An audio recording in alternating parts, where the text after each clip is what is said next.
This podcast contains content that is graphic in nature and mature language that may be unsuitable for children or young listeners. Listener discretion is advised. On April 26, 2022, WBRZ Channel 2 reported on a story that they titled, quote, "Coroner found woman melted into couch after she disappeared for a decade. Grand jury weighing charges for her parents." What unfolded after that article became not only state headlines, but national headlines. From the name of the town where this occurred to the stomach-turning and just devastating details of this slow and torturous death, to the incredibly wild statements which ring with an air of just complete neglect and dismissal. But even more unbelievable, I had never heard of it. Welcome to episode 30. They loved her to death. The murder of Lacey Ellen Fletcher.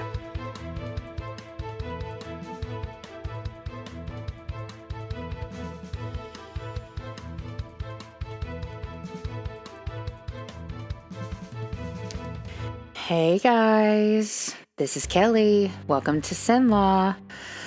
I'm back after over a month. All I can do is say I am truly apologetic.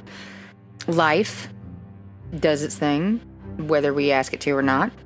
And on the list of priorities, I don't have to, but I usually do put myself and my fun time last. So getting everything straight and back in order took a minute. So I'm here now, and I have all of the stories. I have all of the things.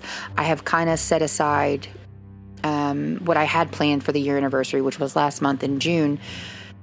I had planned to redo episode 1 about Connorwood and that whole situation, but unfortunately some of the plans fell through, and then again, life happens.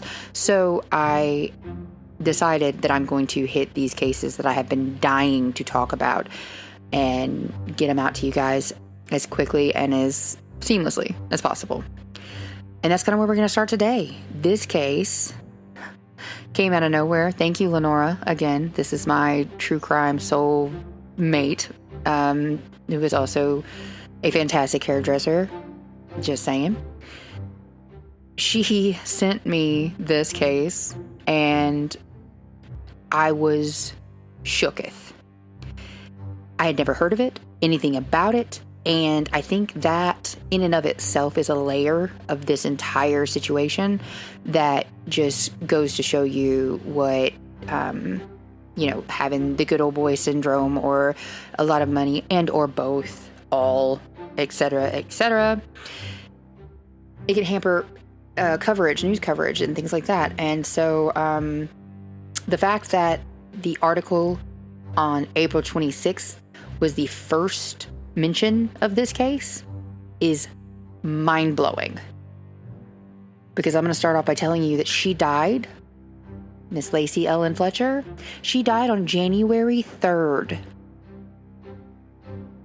Let me let that sink in for a second. January 3rd to April 26th, and there is nothing. Nothing. And why would I be surprised at this, you ask? Well, mostly because, like that article title said, she was found melted, fused, totally encompassed in what was remaining of a couch and what remained of her body. Having said that, this episode is not for the faint of heart. There will be gross, disgusting, disheartening, abusive, especially abuse of a special needs victim, of a child in heart and in mind, by her own parents. It makes me want to vomit. So, Having said that, this is your trigger warning. These are your precautionary measures, times to be taken. If you're going to get out, do it now. Because this is about as easy as it's going to be right now. And it's not even easy now. Because the image that I just gave you, you're trying to wrap your head around it. But you're not going to be able to. No one should have to. This shouldn't be real. But this was Lacey's existence. And then her death. So, let me just start off by saying that I know I've read somewhere, avid reader, specifically the horror genre. I know I've read in one of the books, albeit I could not tell you right now which author it was, but I feel very confident in saying I've read at least one that had the town of Slaughter as a location in said book. Little did I know, but I'm now aware, there is a town in Louisiana, which is a small town, mind you, in East Feliciana Parish, known as Slaughter. It used to have a different name back in the day, but apparently they took up the name Slaughter because that one sounded better somehow. Honestly, it was a family name, to be honest. I did read a little bit about that, but apparently the affluence got you the name of a town, even if that name also was synonymous with butchery, death. It is the actual end of manslaughter. So, I mean, anyway, regardless of all that, the 2010 census put the population of Slaughter at 997. As of 2020, the estimates that are coming in for the Census Bureau say there's someone around 882 people. It's technically part of the metropolitan statistical area of Baton Rouge. That gives you any idea of where this is located. And when you Google it, there's not much. There's not a whole lot going on right there. If you're heading down, though, from, I don't know, like Roxy or any of those places, you're probably going to go through Slaughter. It's one of the little small towns that's sitting right there on your way to Baton Rouge. Small town. The family of the Fletchers lived in Slaughter. As far as I could tell, they lived there their entire lives. Mom, dad, that I will introduce you to here momentarily. But they were all from there, born there, raised there, stayed there. And Lacey, unfortunately, in April of 2022, died there. Now, the only difference in most other people that, live and die in Slaughter, Lacey's death was far, far, far from normal. Now, Lacey herself was a very unique individual. According to all the documents and reports that I could find covering this case, Lacey had a pretty normal upbringing. She actually attended Brownfields Baptist Academy in Baton Rouge until her 9th grade year, and then she was transferred to homeschooling. As a teenager, she had major social anxiety and met with a psychologist over a 3-year period, all the way up until 2010. Although the information about her specific diagnoses are not very forthcoming in the media. And again, this plays into the whole wealth and small town business because I don't know as much as I want to. And I feel like it should have been at least more in depth. You know what I mean? However, as you'll see, this case didn't actually go to a quote-unquote trial, so we didn't get the full disclosure and discovery like we would have if they had had a full-blown jury trial or bench trial. So what we do know is that, like I said, she was on the spectrum. She was severely autistic, and according to the only people that had seen her in the last decade, her parents, she had recently been nonverbal. So she had gone consistently downhill. And from everything that I can gather, everyone who knew this town, the Fletchers, said they were amazing people. They'd go out of their way to do right by you. They went to church every single Sunday. They were always out and about.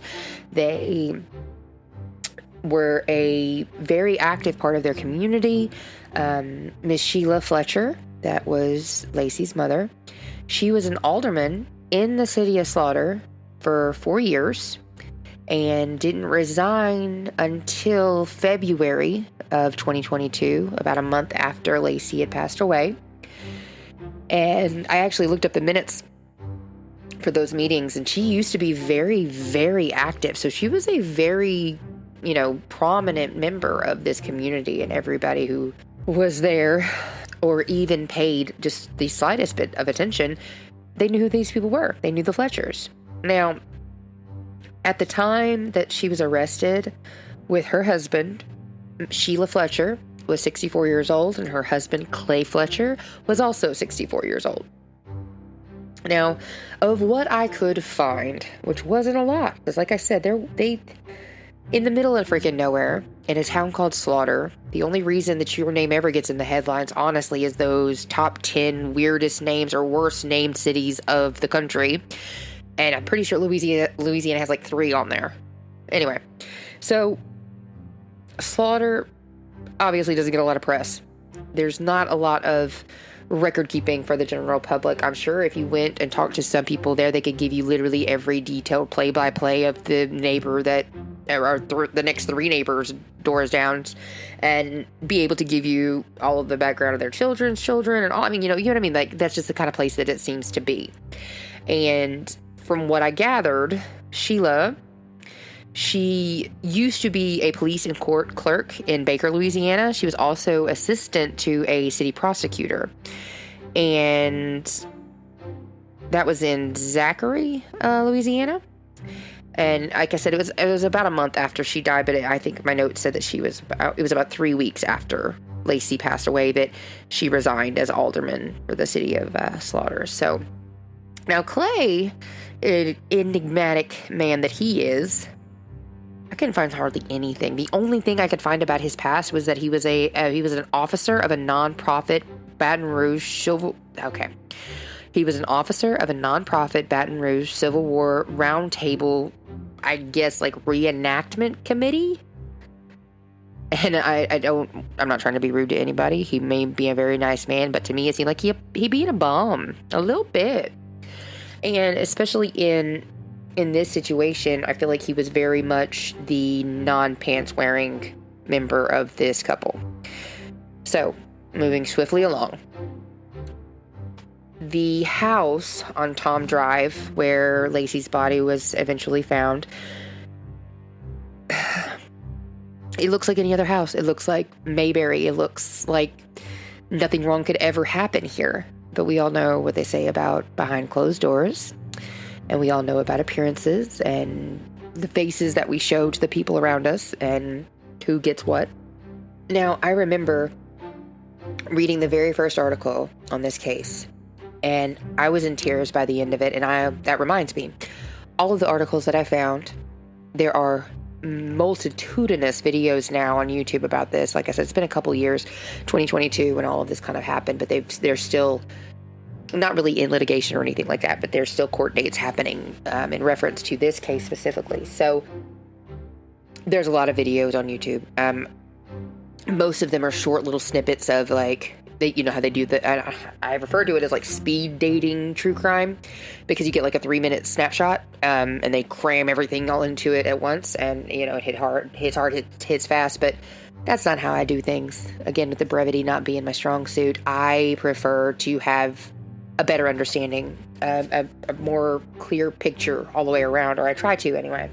However, I do have a playlist now available on my YouTube. It's titled Lacey Fletcher, and it has all of the videos that I watched, all the videos that I found pertaining to the case, including the news coverage from WBRZ. And I also have all of the links to those articles, news coverages, any of the references and things like that I always put in my show notes. Those are also on my website at sinlawpodcast.com. Go on there and you'll be able to see the blog post as well, where I will also have some of the pictures. The place where all of the pictures will be, nitty gritty, gross, disgusting, all of the ones that I could possibly scrounge up from my position over here, those will all be on my Patreon. Unfortunately, they will be behind a paywall because I don't want to be the one responsible for someone's kid accidentally stumbling upon them if I throw them on my website. So I think we still only have the one Patreon for the moment, which is fine by me. I'm not here for the money. I'm here for, I don't know, the release, I guess, because I have to get these stories out of me and give them to others so that I don't have to keep them. And I think it's important, especially in this case, to have someone be a voice, because she was muffled and silenced even after her death, which is an injustice in and of itself. So let's get back to it. And like I said, Lacey, beautiful girl, by the way. I'll have her pictures up. You'll be able to see her front and center. And beautiful, beautiful girl. And she eventually got to such a severe, heightened social anxiety that the medical term is agoraphobia. And I know if you have never heard of that word before, it's a lot easier than it sounds. It literally just means that they're too afraid to go outside. If you've seen or read any of the books, The Lady at the Window or whatever that one is, they made a spoof of it. That's all. I always mess it up because I try to remember. Consequently, inevitably, I remember the name of the spoof and not the real one, even though I read the book before I ever saw the movie, which, anyway, moving on. Agoraphobia just means that you're afraid to go outside. You're too afraid. And also, it can also have a double meaning of, like, almost like afraid of your own shadow, that things that shouldn't worry you more than you could ever imagine, and basically restrict you to not even venturing outside of whatever your safe zone or whatever your safe place is. Now that becomes important later, and I'm pretty sure you're already putting pieces together here because you guys are not dumb. They eventually released a statement in one of the articles. I'm pretty sure all of the major information that I got was from WBRZ, and I will definitely have links to all of those in the show notes. But one of them said that she was diagnosed with Asperger's, which was a lifelong condition. And it's one of the ones, I believe that's also Musk. Elon Musk, fun fact. I'm pretty sure that's what he was diagnosed with also, as Asperger's, but the South Park episode is great. Anyway, it has symptoms of obsessive focus. It's known to leave patients who have been diagnosed with it having maladjusted or underdeveloped social cues and understandings. So they're always going to be a little bit weird, a little bit awkward, a little bit not completely sure what they're supposed to be doing with their hands type situation. And that leads into, and that also in and of itself creates more anxiety, creates more stress, so on and so forth. So it's easier for them just to hole up, hermit crab into their shell and stay there. This is what Lacey's parents claimed of her. And that by the time that they stopped taking her to the doctor, which was in 2010, you heard me, 2010 was the last time anyone saw this woman alive, aside from her parents. The neighbors, in fact, after the April 26th article came out, remember, she died in January, on January 3rd. Her mother made a 911 call and said she had found her daughter not breathing. After the April 26th article was released by WBRZ, that's when the neighbors who lived literally next door to the Fletchers, that's when they found out that Lacey was dead. They did not even know that she had passed away 3.5 months earlier until they read it in a news article. Do you remember what I said about the Fletchers being very ingrained and very involved in the community? Seems like something that... However, I can also understand why it wasn't mentioned. Because when they eventually got around to interviewing the coroner, that I believe he was on scene, and he was also the one that did the autopsy. Let me get that straight. Yes, he was at the scene. And his initial statement was very vague because they were still waiting on the grand jury indictment, because the article was released April 26th. The grand jury was meeting on the 2nd of May, I believe, to be able to decide whether or not to prosecute the parents in the murder of Lacey. Now, this was probably, I think it was in February of this year. And I'm going to trigger warn you again, just because that's how bad that is. And you guys know I don't like to be redundant about trigger warnings. I give you one in the beginning, that's your out. But because of the content, I'm telling you now, this gets rough. Okay? And again, websites, pictures, following, yada, yada, yada. All of the things will be available if you are like me and you need or would like to have visuals to go along. But if you don't have a strong stomach, or if these kind of things will put you into a whirlwind of anxiety and stress yourself, please don't. Please don't even click it. Just don't. Just pass, okay? Bad things are out there. Bad things happen. You don't need to see that. So, here we go.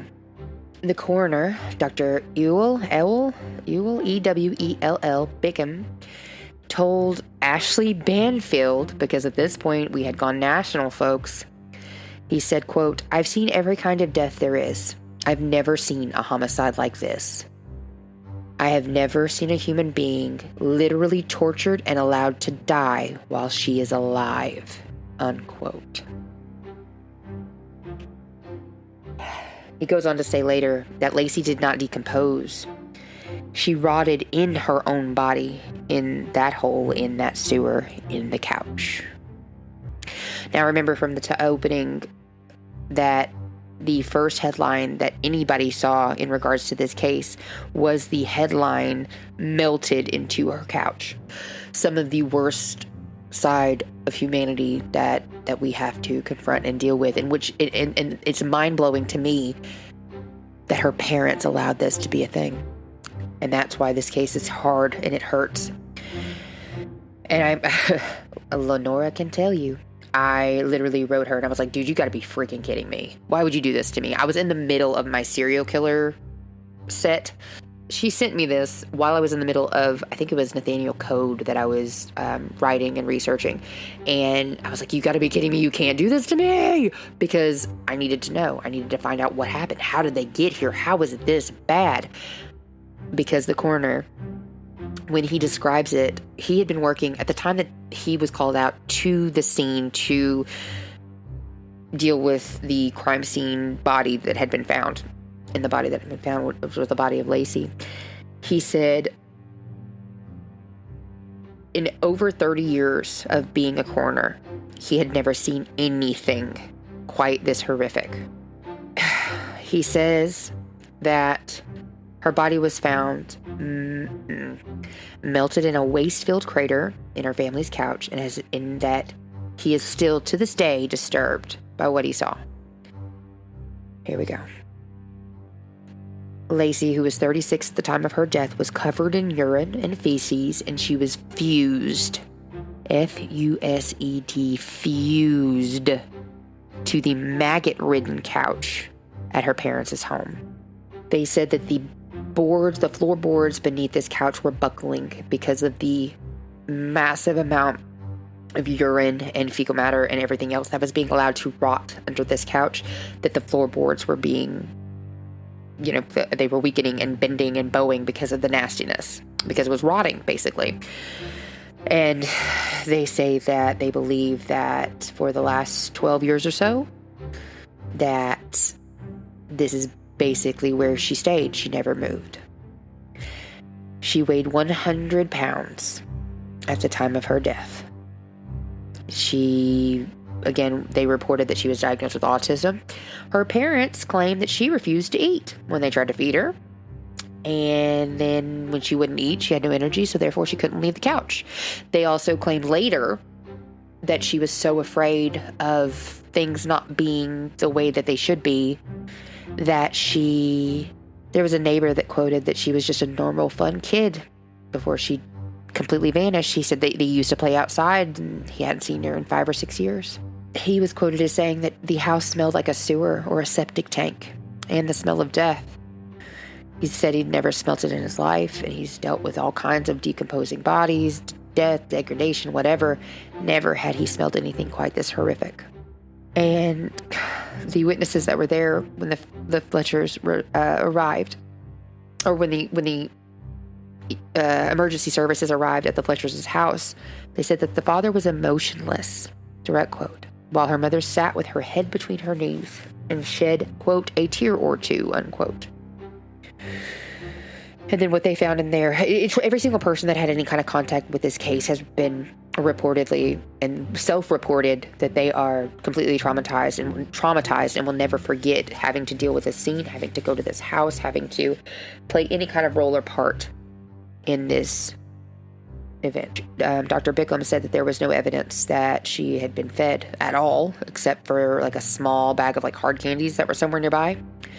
When he was later conducting the autopsy, her stomach, oh my God, this is hard. Her stomach contained pieces of foam that matched the couch that she was found in, and feces in her stomach contents. That's what she had in her stomach. Not to mention the fact that her hair was matted with feces. Smelled awful, I'm sure. And he said that she had sores that were so bad that made her bones visible when she was found, and that they had been infested with maggots, including around her genitalia. Her mother later claimed that she cleaned up every day. She cleaned her up every day to make sure she was okay. Yeah. Tell me how that works out. Tell me how you clean her up every single day, and then she ends up dying in such a way that she has fecal matter and foam from the couch that she's laying on. And you could see in the crime scene photos, and this was reported by a couple people from the scene, that there were bite marks in the couch, in the sofa that she died in. Because you can't say on, because she was a part of it and she was in it. How? Your job as parents are to be protectors, to be guardians of these children that can't fend for themselves, especially special needs children. If you couldn't freaking handle it, if she wasn't good for your image, you should have done something else about it and not left her alone on a couch to die, choking on her own feces and foam from the couch that she was using to even... What kind of life was that?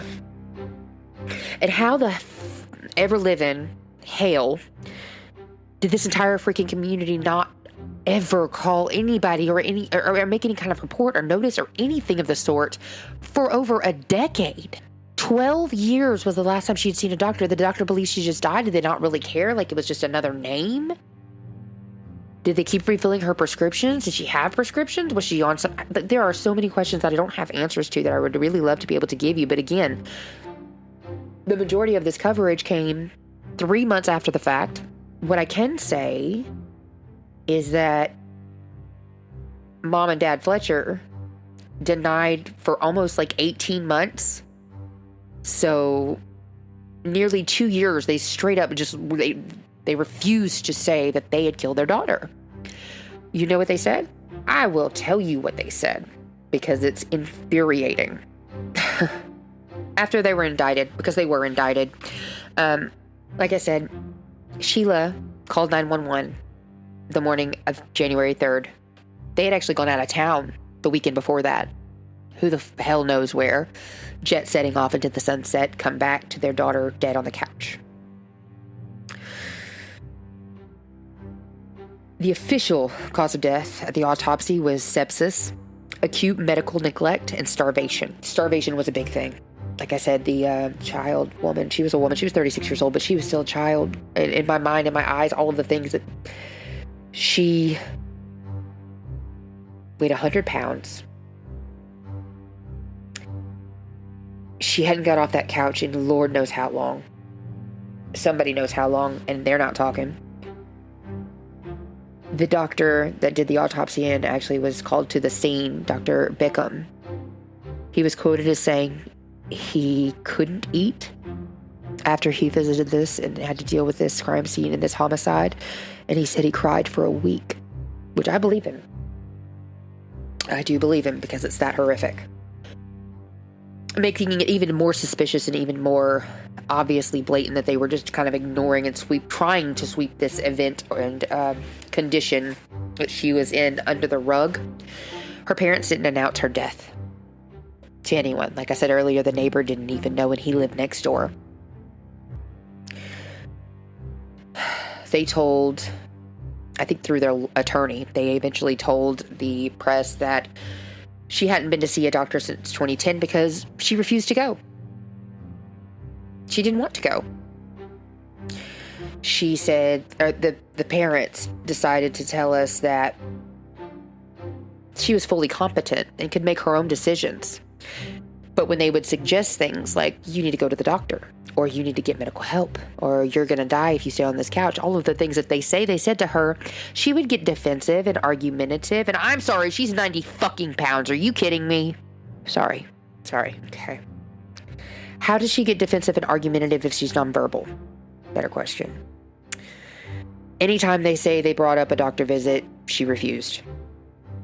And the dad was specifically quoted as saying, because of her phobias and fears and social anxieties, the couch was her sanctuary, her comfort zone. I'm sorry, nobody wants to live in a freaking toilet. No, worse than that even. I think it's closer to a porta potty. The tank underneath it, that's what that's reminiscent of. Nothing about a porta potty rings sanctuary to me. I'm sorry. And I'm sure they went out of town because they couldn't deal with the smell inside the house. If they could have, I bet you she would have been in that house a lot longer. I have no doubt. They said that her phobia eventually got so bad that she wouldn't even get up to go to the bathroom. That's why it had so much stuff all around it and in it. And that they cared for their daughter. That Mama Sheila took care of her daily. Oh, they even claimed that she had eaten what was it, Cheetos the night before? Hang on, I have it written here somewhere. The mom said that, so her mom, Sheila, says that on January 2nd, she ate half a sandwich and Cheetos, and that she last saw her daughter alive at 10 p.m. that night, and then awoke in the chair in the living room to find her dead. She also stated that she cleaned her sores every night, and that Lacey never complained about them hurting. These same sores that were rotten to the bone. To the bone. Filled with maggots. Not just in the sores, but in her hair. She had fecal matter, and her hair was so matted that it had to be cut, the knots had to be cut out and removed with a scalpel at autopsy. A scalpel. To get out knots in her hair that are filled with dirt, fecal matter, urine. And her stomach contents, let me remind you, did not have Cheetos or a sandwich in it. It had foam from the freaking couch, and it had freaking feces. So tell me again how you were taking care of her. Tell me again. Needless to say, and I might have misspoke earlier, they did technically announce her death. They put a one-liner on Facebook that said, "Mom and Dad love you so much." And a very small obituary that I couldn't even find online. It's not on newspapers.com, so I didn't have it. However, that was it. They didn't make any formal announcements. They didn't do any kind of services. They didn't have a gathering of any sort in her remembrance. Basically, they just wanted it to go away, is how it seems. But it didn't. WBRZ, heavenly haloed angels that they are, publicly announced it, made sure that everybody heard about it, and also let everybody know that the grand jury would be meeting to either indict or, not. Bill or not bill. And in my journey through this case, I actually I had more digging to do, because apparently the Advocate wrote an interesting article that I read through, and in that article it said that the grand jury can indict, decline, or quote punt, like punt a football, right? And it said some prosecutors have used them, being the grand jury, for cover to bury a politically sensitive case. Huh. That's interesting. Since how she was an alderman and worked part-time for the prosecutor's office and as a clerk for the police office, and also was a stand-in mayor for a time before she resigned. Oh, you mean like that political? That kind of political, where she had her hand in every single meeting all the way up until the time that her daughter actually was dead? Yeah. Okay. Cool. So, April 26th, they dropped the bombshell of the crazy details that they had been able to ascertain from this case at that time. May 2nd came by. The grand jury did indeed indict them. Now, a lot of the articles prior to May 2nd in the indictment, they were talking about maybe cruelty to the infirm or something along those lines. However, because of the autopsy results, because of the reports that were given back by Dr. Bickham, it was determined, and they granted a true bill of second-degree murder. Both of them. Mommy and daddy. Now, to their credit, which I don't want to give them any because it's ridiculous, they immediately turned themselves in, same day, or within the next day, within the 24 hours. Mama Fletcher got bonded out, but they didn't have enough money because the bonds were set at $300,000 a piece. So, Mom got out the first night, Dad got out the next day, early the next day. And this was May 2nd, okay? It was not until June 2023, so a full year and change later, that Judge Catherine Jones got everybody in the courtroom and said, I'm throwing out this indictment. Now, outraged was I. But then I read about it and I understood why she did it. Apparently, the DA was trying some shady shit, is what it sounds like to me. That the language, basically, is what she was saying in the charging documents was faulty, and that she was not going to proceed with these specific indictments. Also, they didn't have the foreman's signature on the indictment. Now, remind you, 850 plus maybe people, less than 900 people in this entire town. Where did that grand jury come from? People that have known these people their entire freaking lives. Of course, they don't want to admit that they could do something like this, that they could allow something like this to happen, that the term severe chronic neglect, which means neglect over long stretches and periods of time that have led to this baby girl's death, to someone who needed extra protection and care and love. Oh, she didn't want to. She balked at that. She got argumentative and refused to go. Okay. You failed. Miserably, you have failed. As a town and a community, you have failed. So signing that must have felt like signing their own death warrant, in a way. Because I'm sure every single one of them felt like, why didn't we know? Why didn't we catch this? Because that's what I'm thinking. That's exactly what I thought when I saw when Lenora sent this to me initially. How the hell did I not hear about this? And that's a lot of the reason. It's because this entire town wanted it to go away. Not just the parents, not just the two people that were indicted. Because later, on June 19th, the grand jury reinstated the second-degree murder charges with the corrected indictment forms. Both Sheila and Clay pled not guilty at that time, and a little while later, the district attorney's office decided to reduce it to manslaughter in negotiations for a plea deal, which they did. They took a nolo contendere, which is also the same as saying no contest. If anybody's ever got a traffic ticket, to have it adjudicated, you have to plead no contest or nolo contendere. That just means that I'm not admitting guilt, but I'm saying that you guys probably have enough evidence to find me guilty, so I'm not going to take that chance. I'm going to take whatever deal you're offering. We'll go with that. So they took a plea on February 5th of this year. She died January 3rd of 2022. They were allowed to take a plea to manslaughter on February 5th. Then they delayed the sentencing. They gave them 2 weeks and a day to get their shit together before they had to come back. Then they delayed it. On the 20th of February, they were sentenced to 40 years each. but 20 of those years were suspended. All the parents ever did was make excuses.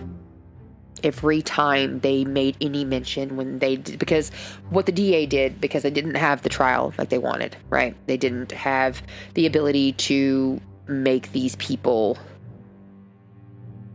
go through the embarrassment and the shame and every fucking every feeling that they should have had while this was happening. That should have been all the wake up calls. They wanted some way to get their pound of flesh, as it were.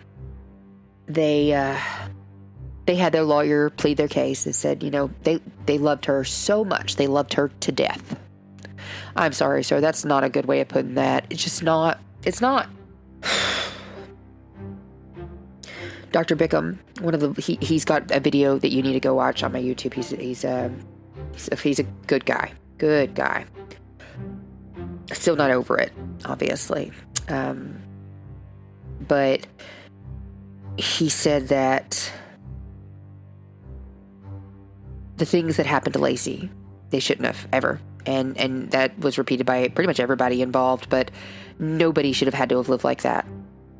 And that being that involved in the community, they had so much help and so much backup and so much they could have done for her. I mean, the mental health aspect in and of itself. Okay, so at the sentencing, they talk about the fact that she was 96 pounds at the time of her death. She died of, the main cause was severe chronic neglect and sepsis. They did not, I didn't mention all of the things earlier. She was COVID positive. She had fecal matter and the urine hole that she was sitting in. Her feet were crossed underneath her. And again, she was in the couch, fused to the couch. Her skin actually was pulling almost like a sunburn peeling off of the couch when they were lifting and removing her body from there. The fecal matter itself was crushed into her face, chest, abdomen, and her hair was matted, knotted, filled with maggots, as was the hole, as were her wounds, open, gaping wounds to the bone. Bacterial infections, ulcers, multiple other medical problems. Her kidneys were failing. She was in a complete state of just unwell. And that's putting it the most lightly. This woman was in hell. And her parents said, oh, well, she just didn't want to go. She didn't want to go. She didn't want to get up. Every time her world just got smaller and smaller because she got scared. And the reason I did come back across that part, the reason she didn't want to go to the bathroom is because she saw a commercial with a snake in the toilet. So she didn't get off the couch to go to the toilet. And instead of doing something proactive to save their daughter's life, to help her get better, to help her, or at least have someone be there to be able to help her to work through these things, because they have specialists for that all over. No. They said, you know what? She's of sound mind. She can make those decisions. And the only witness, like I said, that was testifying in their defense at the sentencing was a witness that said, I believe he's a psychologist. I can't find it right now, but regardless, they had the superiority, the caregiving superiority complex, which basically just says that I could take better care of them than any doctor or nurse ever could. I know what's best for them. I am their mother. I am their father. I know what's best, which is ridiculous to think. I love my children. They are the absolute lights of my life. But you damn well better believe they get vaccines. They go to see the doctor when I feel like there's something outside of my ability to Tylenol or Advil. And I'm not taking a chance with their health, their life, because of my pride, because I think something different without ever even double checking. The doctors told Clay and Sheila that she was going to get worse, that it was not going to get better, that she needed to seek further help, specialized care. And they never did.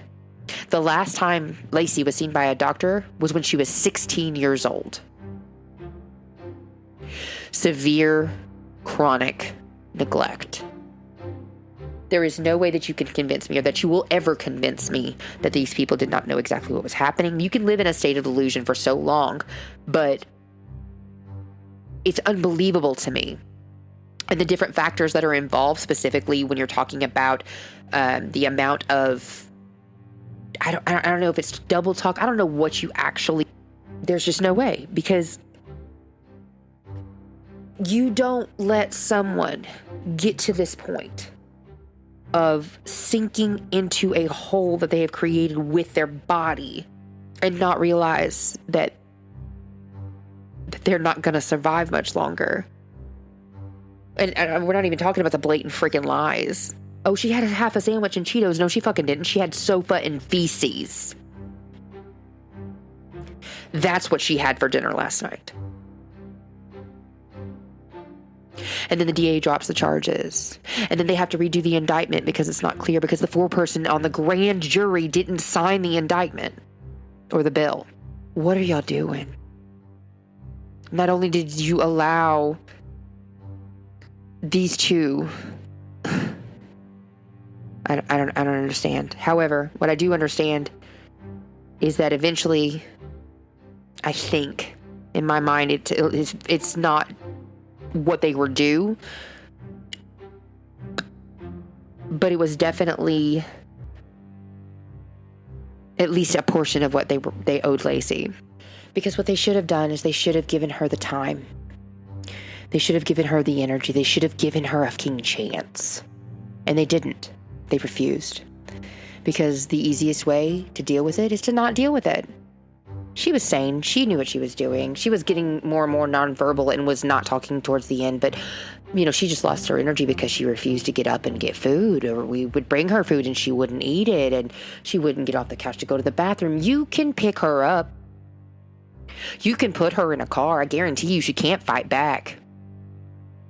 How do you clean her every day? And her hair is so knotted they have to use a freaking scalpel to cut out the knots. Both Sheila and Clay were charged with manslaughter. They pled no contest. They accepted a 40-year sentence. 20 years of that was suspended. Good behavior, yada, yada, bullshit. But that was just in February of this year. So we'll see what happens. For those two, they should be around 66, 67. So it should be a death sentence. I really hope that whatever it was they were doing instead of taking care of their daughter was worth it. And I really hope that even with me being as harsh as I have been, because I have been, there is no excuse. Not in today's world, not in the world that we live in, when the resources are endless, especially for special needs. And I say they're endless. It's not that we have so much manpower that we're just running out of people to treat. That's not what I mean. What I mean is there's always someone to talk to. There's someone that can help. There's someone who can at least attempt to point you in the right direction. But you have to try. The effort has to be made, and here it wasn't. Criminal neglect. Chronic, severe neglect.